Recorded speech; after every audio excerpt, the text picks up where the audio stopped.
Hi అండి. అందరూ బాగున్నారా? నేనైతే చాలా బాగున్నానండి. ఈరోజు మన వీడియోలో అయితే కారం రైస్ చాలా ఈజీగా టేస్టీగా అయిపోతుందండి. చేసి చూపిస్తాను. వీడియోని ఫస్ట్ నుంచి లాస్ట్ వరకు స్కిప్ చేయకుండా చూసేయండి.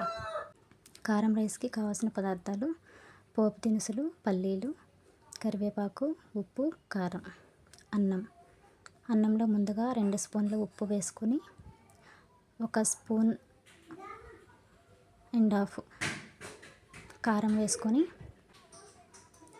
అదంతా అన్నానికి పట్టేటట్లుగా మొత్తం మంచిగా కలుపుకోవాలండి. మొత్తం ఆ ఉప్పు కారం అంతా కూడా అన్నానికి పట్టాలి. అలా మొత్తం కలుపుకున్న తర్వాత స్టవ్ ఆన్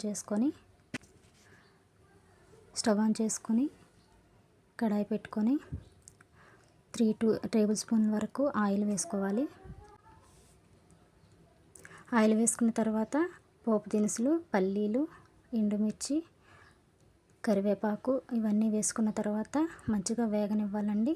వేగిన తర్వాత మనం కలిపి పెట్టుకున్న రైస్ వేసుకుంటే సరిపోతుంది. నా ఛానల్ని ఫస్ట్ చూస్తున్నవారు సబ్స్క్రైబ్ చేసుకోండి. ఫస్ట్ నుంచి లాస్ట్ వరకు స్కిప్ చేయకుండా చూస్తే ఛానల్ గ్రోత్ అవ్వడానికి కూడా చాలా హెల్ప్ అవుతుందండి. మనం అట్లా రైస్ వేసుకొని మొత్తం అంతా కూడా పోపు కానీ ఆ రైస్కి ఆ ఉప్పు కారం అంతా పట్టేటట్లుగా బాగా కలిపెట్టుకోవాలి. మొత్తం కలుపుకోవాలండి. అలా ఒక 5 మినిట్స్ వరకు అయితే సరిపోతుంది. అలా కారం అంతా కూడా అన్నానికి పట్టేట్లుగా మొత్తం చూసారు కదా, వీడియోలో చూపిస్తున్నట్లుగా మొత్తం పెట్టుకోవాలండి. అంతేనండి. ఒక 5 మినిట్స్లో మనకు టేస్టీగా స్పైసీగా ఉండేటువంటి కారం రైస్ రెడీ అయిపోయింది. స్టవ్ ఆఫ్ చేసి దించుకొని ఉల్లిపాయతో గార్నిష్ చేసుకొని సర్వ్ చేసుకుంటే చాలా బాగుంటుందండి.